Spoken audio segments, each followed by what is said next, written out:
So deals are most of the time created automatically through your contact form, which is on your website. But if you want to create a new deal manually, you can also do that. Once you log into your account, funnel account, you just have to click on create new deal on your dashboard. Choose a contact form. If you just have one, then it will be automatically created on that form. But if you have multiple, then you will have to choose one. So I'll just take this, and then I'm going to add my lead data.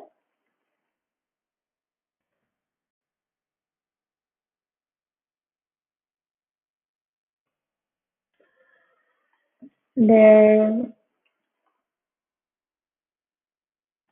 and what kind of services they're looking for.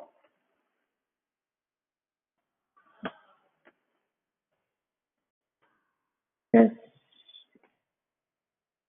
and then you have to click on send message, and this is how you create a new deal.